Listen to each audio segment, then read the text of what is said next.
Ceux d'entre vous qui ne le savent pas, les peptides sont vraiment la base du fonctionnement de tout ce produit. Les peptides peuvent aller de quelques acides aminés seulement. Les acides aminés sont les éléments constitutifs des protéines, jusqu'à des centaines, voire plus de 100 séquences, ou acides aminés de long. Lorsque vous commencez à modifier ce que font les peptides, la façon dont je vois les peptides, les protéines et les enzymes, c'est que ce sont en fait les outils que le corps utilise pour accomplir des choses.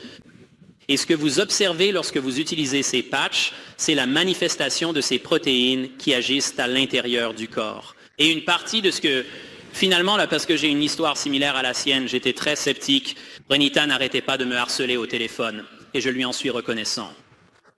Parce que vous savez, je suis sollicité par des tonnes de produits. Je suis probablement affilié à tout au plus une demi-douzaine de marques, simplement à cause du nombre impressionnant de produits qui existent. Et aussi parce que je n'ai pas besoin de grand-chose pour aider les gens à aller mieux.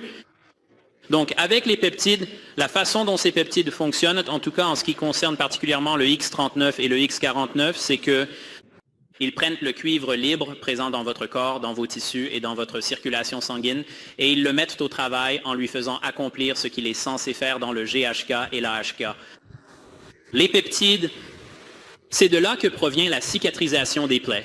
C'est de là que vient la régénération. C'est là que l'on voit les problèmes neurologiques des gens disparaître. Ce qui m'a vraiment convaincu, c'est surtout d'avoir vu des personnes avec des troubles neurologiques. Donnez-moi des témoignages et dites que cela a été incroyable pour mes poussées de sclérose en plaques, que cela a été incroyable pour mes douleurs aux pieds, que rien d'autre n'a soulagé, etc., etc. Ce que je veux que vous sachiez tous à propos des peptides, c'est que les peptides peuvent également être injectés. Mais pourquoi faut-il les injecter? Parce que votre estomac contient de l'acide gastrique et des enzymes qui décomposent les protéines, les acides aminés et les peptides. C'est pourquoi vous ne pouvez pas manger du peptide GHK ou du peptide AHK et obtenir les effets thérapeutiques que vous auriez avec les patchs, n'est-ce pas? Sinon, on mettrait ça dans une pilule, non? Parce que les gens sont prêts à acheter une pilule. Ils ont l'habitude de ça. Ils sont, disons, un peu plus sceptiques vis-à-vis des patchs. Le fait est que si vous voulez contourner l'estomac, il faut le faire passer par la peau. Alors, que faites-vous? Vous l'aspirez avec une seringue. Le peptide le plus connu dont vous avez tous entendu parler s'appelle en fait l'insuline. C'était le premier peptide utilisé à des fins thérapeutiques dans le monde et bien sûr, c'est un médicament qui sauve des vies.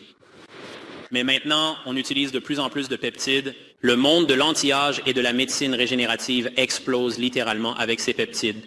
Des livres sont écrits à leur sujet, de plus en plus sont caractérisés, de plus en plus sont synthétisés. Des gens en importent depuis d'autres pays, des pharmacies de préparation magistrale les utilisent et les résultats sont excellents, mais voici le problème. 80% du public ne veut pas s'injecter lui-même ni faire injecter quoi que ce soit à sa famille. Ils veulent simplement vivre leur vie et qu'on leur fiche la paix. La beauté des patchs, c'est qu'ils offrent les bienfaits des peptides sans avoir besoin d'aiguilles. Vous n'avez pas à gérer les aiguilles. Vous n'avez pas à vous soucier des piqûres d'aiguilles ou des piqûres accidentelles. Vous n'avez pas à craindre de vous contaminer ou de contaminer quelqu'un d'autre avec une aiguille. Vous n'avez pas à vous inquiéter de tout cela. Vous n'avez pas à subir la douleur et l'inconfort. Vous n'avez pas à vous habituer à vous injecter ce que, bien sûr, beaucoup de gens doivent faire parce qu'ils sont diabétiques ou pour une autre raison qui les oblige à s'injecter. Et c'est pour cela que j'ai commencé à les utiliser. L'autre raison, et c'est tellement important, c'est que je veux que vous sachiez tous qu'une grande partie des maladies que vous voyez aujourd'hui sont liées à une mauvaise régulation des minéraux dans le corps. Et j'ai commencé à utiliser des minéraux dans ma pratique il y a quelques années et j'ai vraiment été choqué par les résultats. Et c'est pourquoi, quand j'ai entendu dire que c'était en fait une plateforme qui me permettait de mettre les minéraux au service du corps, eh bien, pas étonnant que j'obtienne d'aussi bons résultats. Le cuivre en particulier est vraiment important, car lorsque le cuivre devient libre et n'est pas lié aux protéines qu'il est censé utiliser ou par lesquelles il doit être utilisé, il va provoquer beaucoup de dommages causés par les radicaux libres et beaucoup d'inflammation. Et donc, dès que j'ai vu que les symptômes des gens s'amélioraient ou disparaissaient et qu'ensuite ils se régénéraient réellement, eh bien, cela a du sens. On supprime la cause des dégâts pour mieux l'utiliser. Il y a tant à dire sur l'équilibrage minéral à découvrir sur stillmanmd.com.